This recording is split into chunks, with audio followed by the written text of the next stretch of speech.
Conociendo al enemigo, parte 33. Los jesuitas. Cuando la Reforma amenazó el poder de la Iglesia Católica y sacó a millones de debajo de sus garras, Satanás estableció una reforma falsa para anular la amenaza y reafirmar su posición de dominio. En el Concilio de Trent de 1545 a 1563, una comisión de cardenales se juntó para limpiar la Iglesia Católica y asegurar su posición de autoridad como la única Iglesia de Dios. Fue fundamental para este movimiento el establecimiento de un nuevo orden religioso.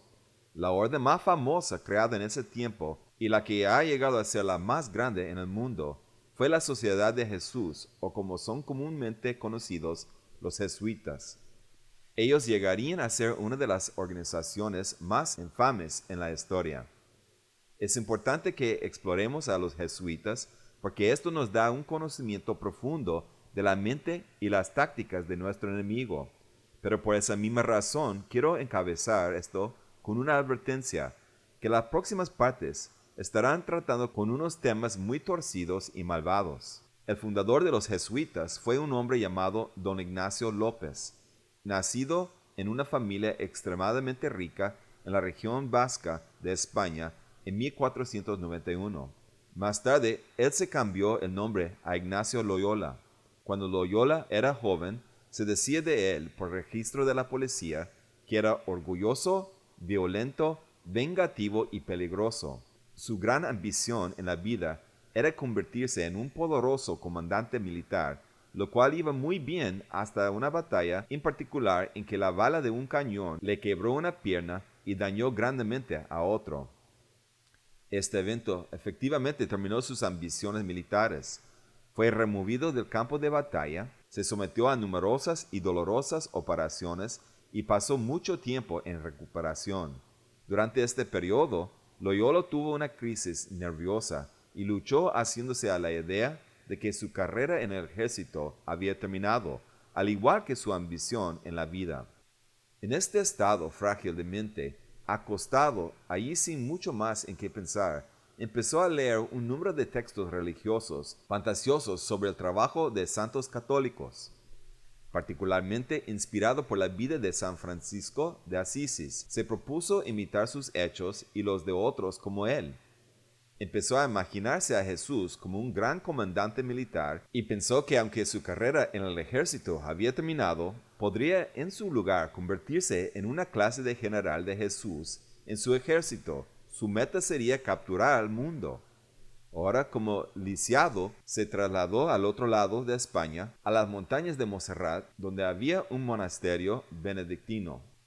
Dentro de este monasterio había un ídolo sagrado de una diosa llamada la Virgen Negra de Montserrat, enfrente de la cual se quedó en vigilia por 3 días. Allí se comprometió él mismo, al igual que su trabajo, a ella.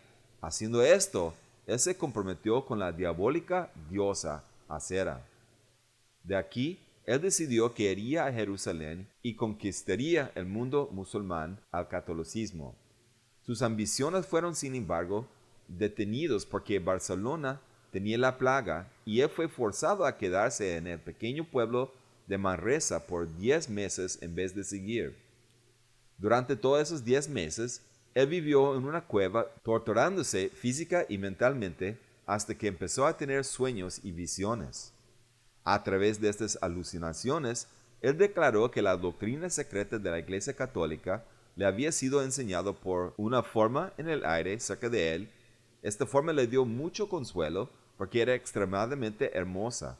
De alguna forma parecía tener la figura de una serpiente y tenía muchas cosas que brillaban como ojos, pero que no eran ojos. Él recibió mucho deleite y consolación al contemplar este objeto, pero cuando el objeto se desvaneció, él se desconsoló.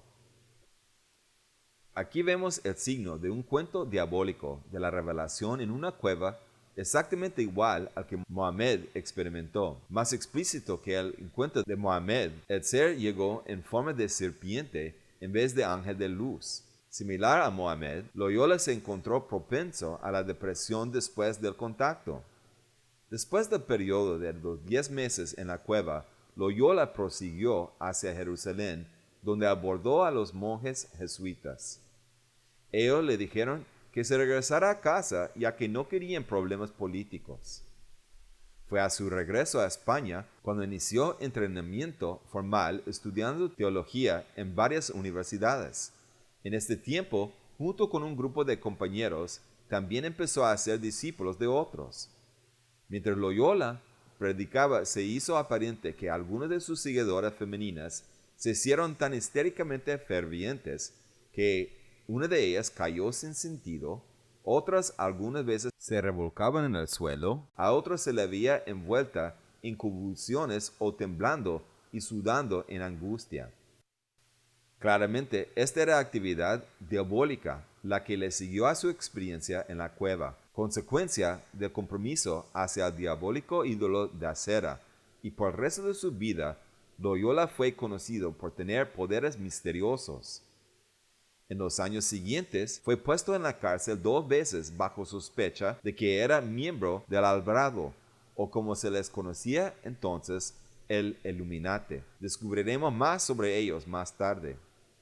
La descripción de la gente cayendo sin sentido y el de empezar a convulsionar quizá te recuerda a una escena de las iglesias cristianas en tiempos recientes. Para el año 1534, Ignacio Loyola tenía 6 compañeros clave. A todos los había conocido en la universidad y ellos formaban su hermandad militar inicial de la Sociedad de Jesús. En la mañana del 15 de agosto de 1534, se reunieron en la cripta de la iglesia de Nuestra Señora de los Mártires en el Monte Marte e hicieron votos secretos, comprometiéndose a su trabajo que duraría todas sus vidas. Como un hombre con un ejército clandestino, Loyola creó su orden con los principios y disciplinas a los que él estaba acostumbrado como soldado.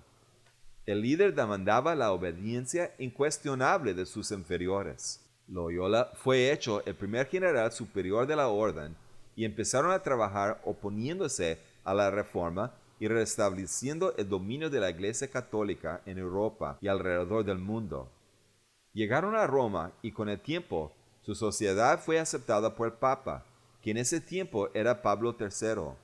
Pablo III había visto la necesidad del tal orden militar para repeler el progreso que la reforma protestante estaba haciendo, ya que la Iglesia Católica se había visto desprovista de poder hacer algo ella misma.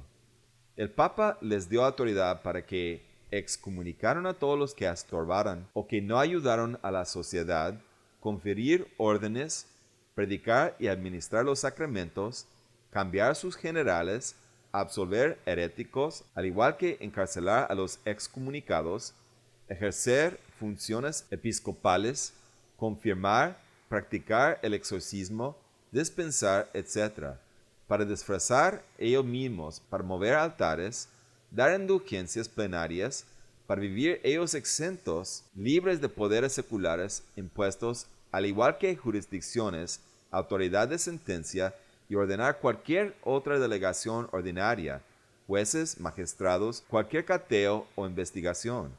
En otras palabras, a los jesuitas se les dio autoridad por la Iglesia Católica para que operaran sobre la ley y que emplearan cualquier medio necesario para hacer su trabajo.